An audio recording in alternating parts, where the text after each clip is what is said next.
क्यों लोग सामान्य रूप से अच्छे कर्मों को करने से भागते हैं या गंभीरतापूर्वक उसके संबंध में किसी की बात को सुनना नहीं चाहते हैं या इस तरह के लेख को पढ़ना नहीं चाहते हैं या इस तरह के चीज़ों के प्रति सामान्य जन एक नकारात्मक विचार रखता है।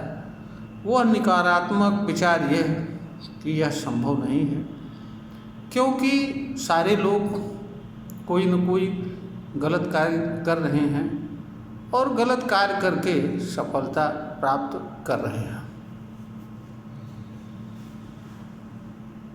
इस चीज़ को समझने के लिए हर व्यक्ति को अपने मन स्थिति को समझना होगा। मन स्थिति का अर्थ यहाँ माइंड सेटअप से होता है। मन वह चीज़ होता है जिसमें असंख्य तरह के विचार भरे होते हैं, भाव भरे होते हैं। किसी के मन में कितने तरह के और कितने विचार भरे होते हैं, भाव भरे होते हैं, यह बात कोई भी व्यक्ति न तो जान सकता है और न समझ सकता है, क्योंकि ऐसी कोई चीज़ ऐसी जानने की क्षमता फिलहाल अभी मनुष्य के पास नहीं है। क्योंकि मनुष्य असंख्य चीज़ों से जुड़ा होता है, मनुष्य इतनी चीज़ों से जुड़ा होता है जिसकी गणना उसके पास खुद नहीं है। और विचार जो मनुष्य के अंदर भरते हैं वह मनुष्य से जुड़ने वाली चीज़ों के संबंध में भरते हैं। इसलिए कोई भी मनुष्य जिस तरह से अनंत में विद्यमान चीज़ों की संख्या को ज्ञात नहीं कर सकता है, ठीक उसी तरह से वह अपने मन के भीतर बैठे विचार नहीं जान सकता है। यहाँ पर महत्वपूर्ण बात यह होती है कि कोई भी मनुष्य ऐसा नहीं होता है कि जो वह विचारहीन अवस्था में जीवन यापन करे। हर मनुष्य को कोई न कोई विचार को स्वीकार करना होता है और उसके अनुसार कोई न कोई लक्ष्य निर्धारित करना होता है, कर्म करना होता है। सामान्य रूप से मनुष्य के भीतर जो गुण विद्यमान होते हैं, प्रतिभाएं छिपी रहती हैं, उनसे वह सीधे रूप से जुड़ता है और उनके अनुरूप कर्म करने का प्रयास करता है, क्योंकि इसी तरह के विचार उसके भीतर बनते हैं और प्रेरित होता है। अगर किन्हीं कारण से मनुष्य उस काम को नहीं कर पाता है या उस तरह का वातावरण नहीं होता है या उसको अवसर नहीं मिल पाते हैं, अथवा मनुष्य यह समझ नहीं पाता है कि वास्तव में जो विचार बन रहा है उससे संबंध रखने वाला कर्म क्या है और इस कर्म का मूल्य क्या है, इससे किस तरह का बदलाव होगा, यह नहीं समझ पा रहा होता है, तो ही वह उस कर्म को करना तो चाहता है लेकिन कर नहीं पाता है। यहाँ पर एक महत्वपूर्ण बात यह भी है कि बहुत सारे प्रतिभा से जुड़े कर्म ऐसे भी होते हैं जिनका व्यवहार जगत में कोई मूल्य नहीं होता है, कोई महत्व नहीं होता है, उपयोगिता नहीं होता है और वह मनुष्य के लिए सफलता एवं जीविकोपार्जन के साधन नहीं बनने वाले होते हैं। इसलिए जब भी वह ऐसे गुणों से संबंध रखने वाले कर्म को करने की बात तो वह अगर करता है तो उपेक्षा का पात्र बनता है। और बहुत सारे लोग इस डर से कि हमको ऐसा करके सफलता नहीं मिलेगी, क्योंकि उस तरह का कर्म करने वाला उन्हें कोई दिख नहीं रहा होता है और उस तरह के कर्म को करके सफलता पाने वाला भी कोई दिख नहीं रहता है, इसलिए लोग छोड़ देते हैं।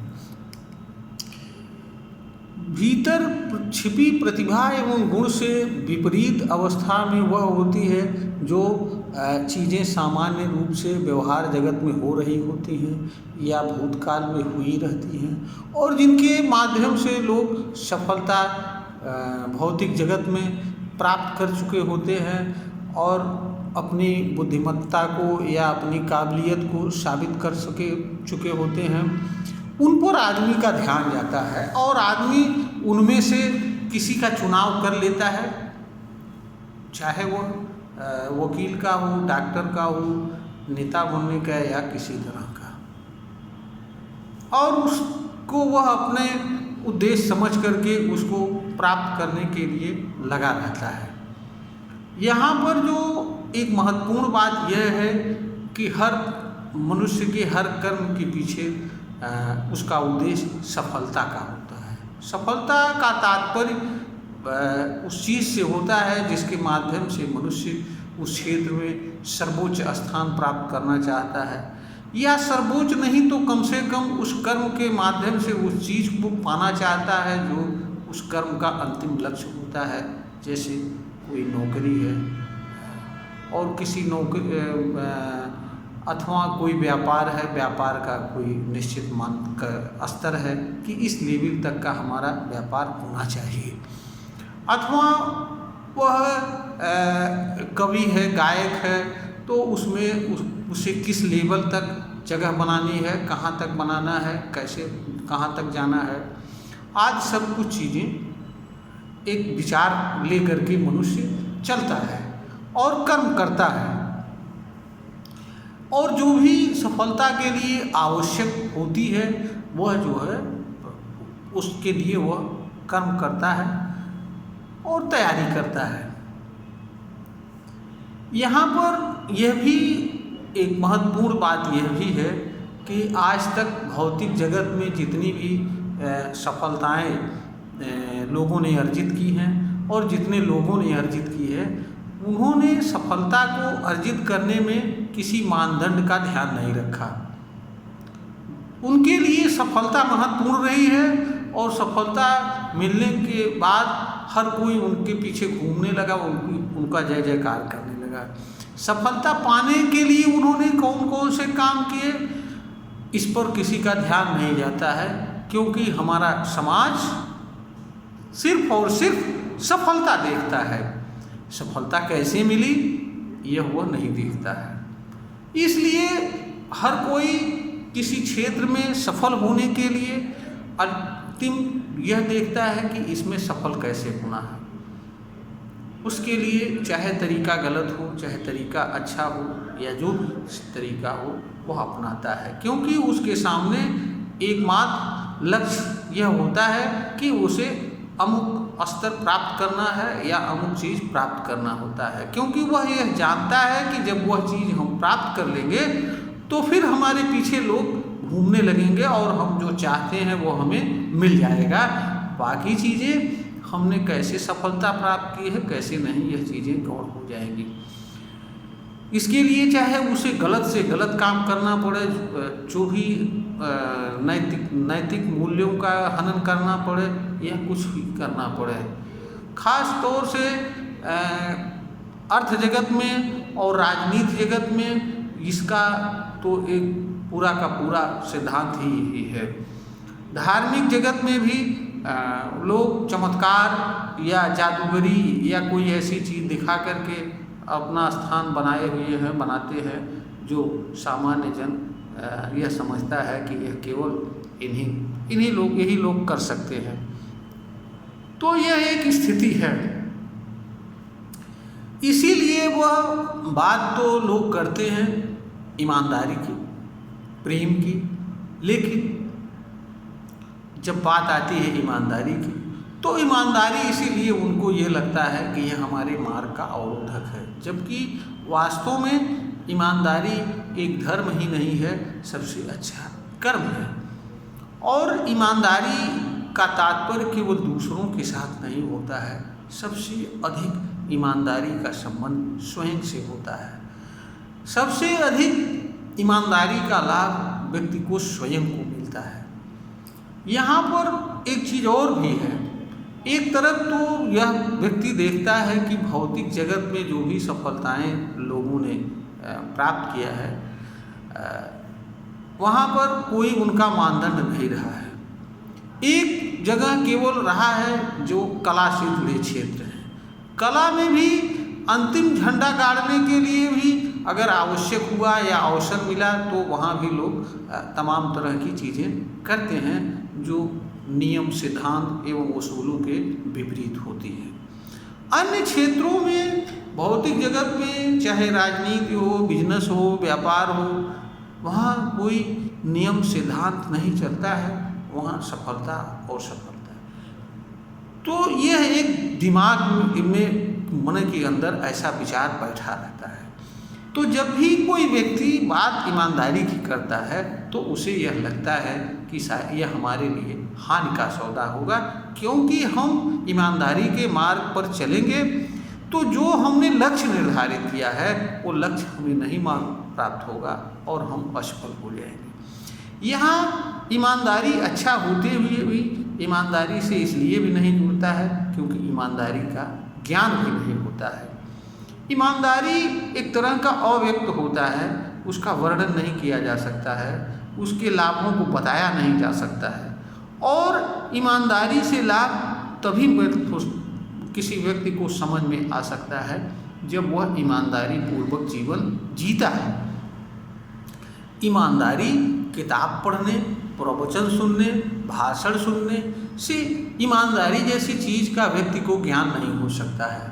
उसे ज्ञान केवल इतना होता है कि वह जो है फला ने ईमानदारी किया तो ये हुआ, फला ने ईमानदारी किया तो ये हुआ, और ईमानदारी से उनको ये नुकसान हुआ, उनको ये फ़ायदा हुआ, और ईमानदार हैं, अच्छे हैं, ये हैं। लेकिन वास्तव में ईमानदारी से क्या व्यक्ति को लाभ होता है, इसका पता वही जानता है जो ईमानदारी से काम करता है। दूसरी एक नकारात्मकता फैली हुई है कि हर कोई यह चाहता है कि अच्छा काम कोई और करे, हम में हमारे लिए जो सफलता है, जो हमको चाहिए, वो हमारे लिए ज़्यादा महत्वपूर्ण है। तो वह स्वयं को उस रास्ते पर नहीं लेना जाना चाहता है जहाँ से उसे कुछ आर्थिक नुकसान हो सकता है या ऐसा दिखता है। वह उन चीज़ों को, वह अच्छी चीज़ों को दूसरे से अपेक्षा करता है। उसको ये लगता है कि शायद इस कार्य के लिए मैं नहीं बना हुआ हूँ। तो एक तो अच्छी चीज़ों का ज्ञान नहीं होता है, ज्ञान के कारण जुड़ना नहीं चाहता है, और जो चीज़ें बुरी होती हैं या अच्छी नहीं होती हैं वह चीज़ें व्यवहार जगत में चतुर्दिक दृष्टिगत होती हैं और उनसे मनुष्य हमेशा जुड़ता है और किसी न किसी रूप में इस तरह की चीज़ों से लाभ होता हुआ हर किसी को देखता है। कोई देखता है कि रिश्वत लेकर के बड़े जल्दी हवेली खड़ा कर लिया, और एक आदमी ईमानदारी से नौकरी करते हुए घर बना लिया, पढ़ा लिया और यही कर पाया। तो हर कोई ये देखता है कि भाई जो सरल रास्ता है, सरल तरीके से अच्छा पैसा आया, या नकल करा करके कोई अच्छा नंबर लेकर के नौकरी पा गए। तो इस तरह की चीज़ों से लोग न प्रभावित हों यह भी संभव नहीं होता, क्योंकि हर किसी के लिए भौतिक जीवन में सफलता महत्वपूर्ण होती है। और एक विचार यहाँ यह भी रहता है कि वह सोचता है कि पहले पैसा कमाओ, पद प्राप्त करो, फिर हम शांतिपूर्वक जीवन जी लेंगे, क्योंकि इसके लिए जो है पैसा और पद एक आवश्यक तत्व है। जबकि वास्तव में शांति से पूर्ण जीवन जीने के लिए पद और पैसा कोई माध्यम नहीं होता है। शांति का मार्ग अलग होता है, प्रेम का मार्ग अलग होता है। दूसरा, यहाँ यह भी लोग सोचते हैं कि जब सारे लोग, अधिकतर लोग बेईमानी के कार्य में लगे हुए हैं तो मैं क्यों ईमानदारी के लिए। और एक चीज़ यह भी है कि ईमानदारी जैसी चीज़ पर समाज में खुली चर्चा भी नहीं हो पाती है, न कोई सुनना चाहता है। इसलिए भी या तो कोई व्यक्ति सबका परवाह छोड़ करके ईमानदारी जैसे कार्य को करता हुआ जीवन यापन करे, या जैसा सब लोग चल रहे हैं वैसा चलें। यहाँ पर एक महत्वपूर्ण यह भी बात है कि बचपन से व्यक्ति के भीतर प्रतिभाओं को निखारने के लिए, कोई हमारा एजुकेशन सिस्टम नहीं है।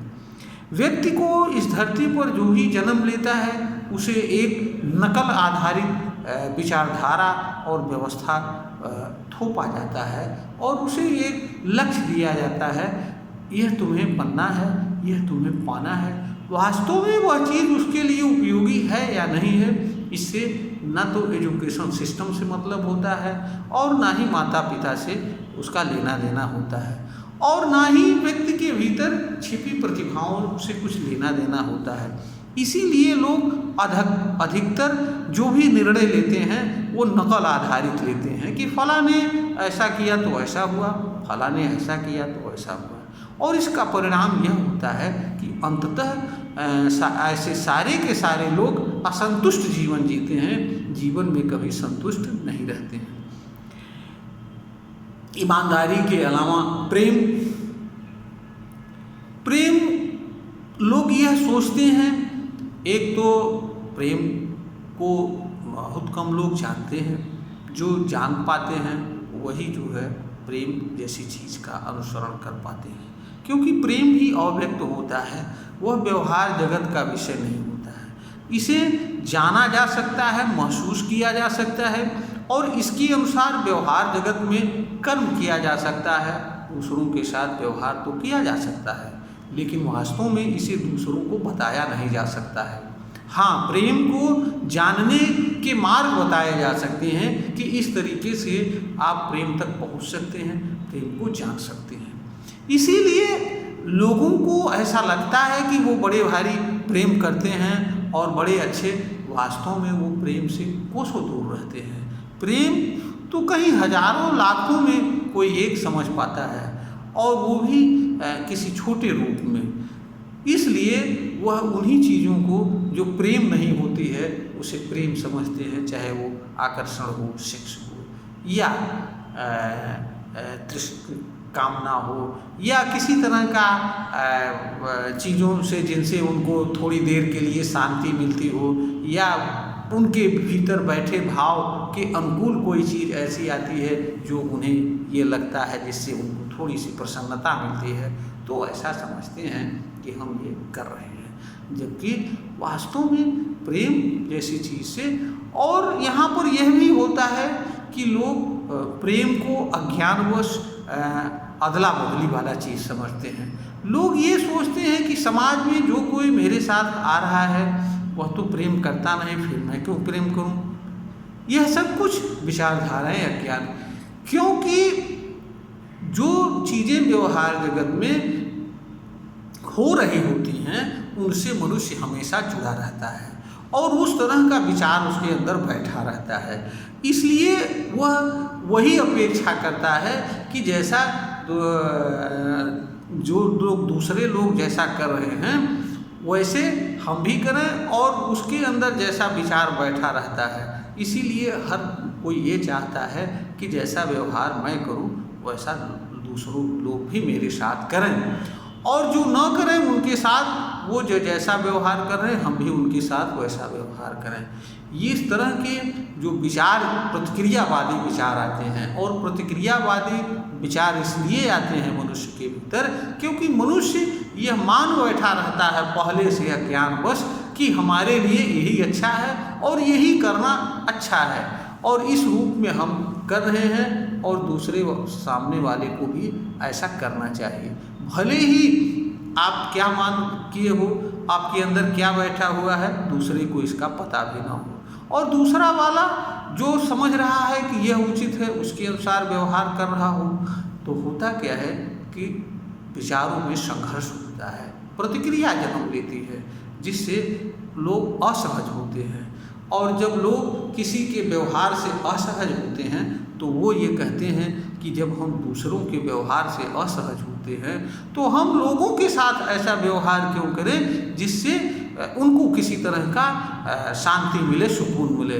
इसलिए लोग यहाँ भी प्रेम को अज्ञानवश न समझने के कारण प्रेम से दूर रहते हुए भी स्वयं को प्रेमी होने का दंभ भरते हैं और नाटक करते हैं और ये दिखाने की कोशिश करते हैं हाव भाव के माध्यम से कि मैं वास्तव में प्रेम करता हूँ, और जहाँ ये भी जैसे उनके प्रतिकूल आचरण होता है तो फिर वो आग बबूला हो जाते हैं, क्रोधित हो जाते हैं। इसी तरीके से अन्य जितनी भी चीज़ें होती हैं, मनुष्य की जो सबसे बड़ी कमजोरी होती है यह होती है कि वह जो है एक निश्चित विचारधारा को पहले से ही अपने लिए फिट मान बैठा रहता है और उसे यह चाहता है कि वही चीज़ सारे संसार के लोग करें ताकि सारे संसार में किसी तरह का विरोध ना हो।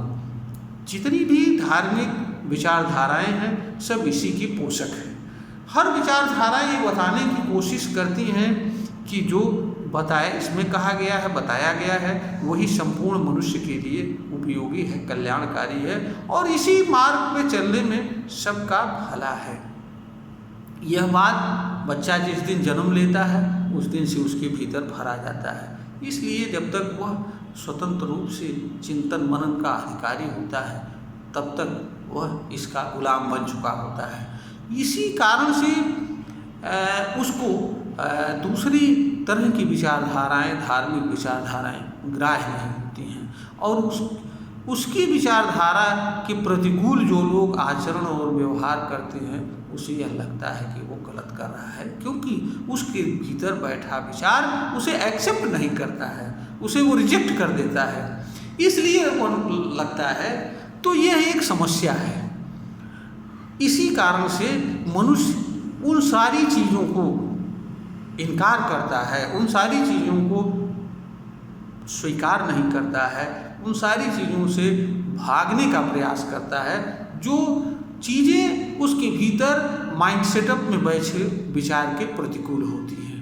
यही कारण है कि मनुष्य अच्छी चीज़ों के प्रति जो है आकर्षित नहीं होता है, करना नहीं चाहता है।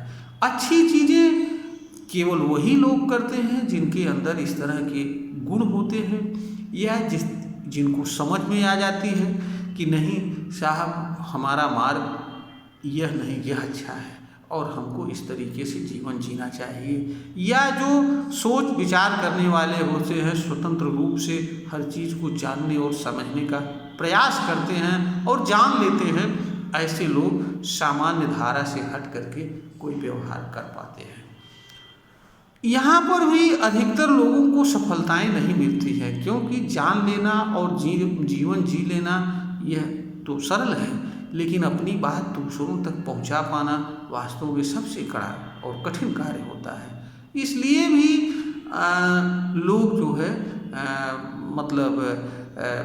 इससे दूर भागते हैं, क्योंकि कोई नहीं चाहता है कि उसे घर में, समाज में, बाहर उपेक्षा का पात्र बनना पड़े, क्योंकि आप अच्छा ही कर रहे हों और अगर वह समाज के व्यवहार जगत के नियम के प्रतिकूल हो तो मनुष्य घर से बाहर तक उपेक्षा का पात्र बनता है, विरोध सहन करना पड़ता है, जिसके लिए वह उत्तरदायी नहीं होता है। ऐसा इस कारण से भी अधिकतर लोग वही करना उचित समझते हैं जो हो रहा होता है। लोग समझौता कर लेते हैं, चलो हम ही कोई स्पेशल मैन क्यों बनने जाएं, जो हो रहा है होने दो। इसलिए भी समाज में परिवर्तन के मार्ग एक तरीके से खुले रहते हुए भी बंद रहते हैं। तो मनुष्य को ऐसा नहीं है कि हर मनुष्य अच्छा काम नहीं कर सकता है, हर मनुष्य ईमानदारी से जी सकता है, प्रेम पूर्ण व्यवहार कर सकता है, मानवतापूर्ण जीवन जी सकता है, निष्पक्ष रहकर जीवन जी सकता है, परंतु यह चीज़ें मुफ्त में नहीं मिलती हैं। मुफ्त में किसी को सिफारिश से पद मिल सकता है, पैसा मिल सकता है। एक व्यक्ति करोड़पति के घर जन्म लेकर करोड़पति बन सकता है, एक व्यक्ति किसी बड़े नेता के घर जन्म लेकर के कोई बड़ा पद प्राप्त कर सकता है, नेता बन सकता है, परंतु ज्ञान किसी के घर जन्म लेने से नहीं मिलता है। ईमानदारी क्या है, प्रेम क्या है, मानवता क्या है, दया क्या है, करुणा क्या है, सत्य क्या है, असत्य क्या है, अच्छा क्या है, बुरा क्या है, यह व्यक्ति को स्वयं समझना पड़ता है और इसके लिए प्रयास करना पड़ता है। इसमें कोई दूसरा व्यक्ति किसी तरह का मार्गदर्शन कर सकता है, लेकिन इसके लिए व्यक्ति को स्वयं आगे आना होता है। इसमें कोई किसी की मदद नहीं कर सकता है, यह स्वयं जानना होता है। स्वयं जान करके व्यवहार में लाना होता है और व्यवहार में ला करके उसके अनुसार जीवन जीना होता है। तो यह कार्य कोई सरल कार्य नहीं होता है। यह चीज़ें मुफ्त में नहीं मिलती हैं, और जो भी मूल्यवान चीज़ें हैं वो कभी मुफ्त में नहीं मिलती हैं। मुफ्त में वही चीज़ें मिलती हैं जो हमारे सामने आगे पीछे दिख रही हैं, चाहे वो धन हो, पद हो, पैसा हो, मान सम्मान हो, ये चीज़ें मिल सकती हैं। लेकिन वास्तव में ज्ञान, आत्मसंतोष, प्रेम पूर्ण जीवन, ईमानदारी पूर्ण जीवन, यह ज्ञान का विषय होता है। और ज्ञान कभी मुफ्त में नहीं मिलता है। ज्ञान के लिए आगे आना पड़ता है, वहाँ जाना पड़ता है जहाँ से ज्ञान उसे मिल सकता है, और जिस चीज़ को वह जानना चाहता है उस चीज़ से जुड़ना पड़ता है, तब उसको समझना पड़ता है। या कोई ज्ञान किसी व्यक्ति के माध्यम से मिल सकने वाला होता है, वहाँ तक उसे जाना होता है। तो यह निरंतर प्रयत्न की चीज़ होता है, प्रयास का होता है। यहाँ कोई किसी की मदद कर नहीं सकता है। यहाँ स्वयं व्यक्ति को आगे आना होता है, बढ़ना होता है, करना होता है, जानना होता है, सीखना होता है, और सीख और जान करके स्वतंत्र शांतिपूर्ण जीवन जीना होता है। यह वीडियो ज्ञानवर्धन हेतु बनाई गई है। श्रोता को अगर पसंद आए तो इसे लाइक करें, शेयर करें, ऐसा मेरा निवेदन है। मेरा उद्देश्य किसी पर टिप्पणी करना नहीं, किसी को गलत या सही बताना नहीं है। मेरा उद्देश्य सिर्फ ये बताना है कि आप अपने आप को समझें, अपनी मनस्थितियों को जानें, आप क्या अच्छा कर सकते हैं यह जानें, इसको बताना होता है। और इसी उद्देश्य के लिए मैं यह वीडियो बनाता हूँ। मैं जो इन चीज़ों को जानता हूँ उसको समाज के सामने रखना अपना उद्देश्य समझता हूँ, इस रखता हूँ, ताकि हो सकता है इससे किसी का कुछ लाभ हो जाए, क्योंकि ज्ञान पर सबका बराबर का अधिकार है। दूसरी चीज़ यह है कि अगर संपूर्ण मानवजात इस धरती पर शांतिपूर्वक जीवन जीना चाहती है तो अशांति फैलाने वाली चीज़ों से सबको दूर रहना होगा। क्योंकि जब तक एक भी व्यक्ति अशांत है, दुखित है, पीड़ित है, तब तक इस धरती पर मानवजात सामूहिक रूप से शांतिपूर्ण ढंग से जीवन नहीं जी सकती है और दुख रहित जीवन नहीं जी सकती है। क्योंकि एक की पीड़ा का प्रभाव दूसरों पर पड़ता है, एक की प्रसन्नता से दूसरे प्रसन्न होते हैं। इसलिए कोई चीज़ अलग नहीं होती है, ये चीज़ें कॉमन होती हैं, एक दूसरे से जुड़ी होती हैं। यह चीज़ें अविभाज्य होती हैं, इन्हें हम अलग अलग रूप में नहीं प्राप्त कर सकते हैं। इसलिए यहाँ सहजीवन का सिद्धांत है, जियो और जीने दो, और कोई ऐसा कार्य न करो जिससे दूसरे को किसी तरह की पीड़ा या तकलीफ हो। यही मानव धर्म है, यही मानव कर्तव्य है। यह वीडियो ज्ञानवर्धन हेतु बनाई गई है और प्रेषित की जा रही है। अगर ज्ञानवर्धन के योग्य प्रतीत हो तो इसे लाइक करें, शेयर करें और सब्सक्राइब करें।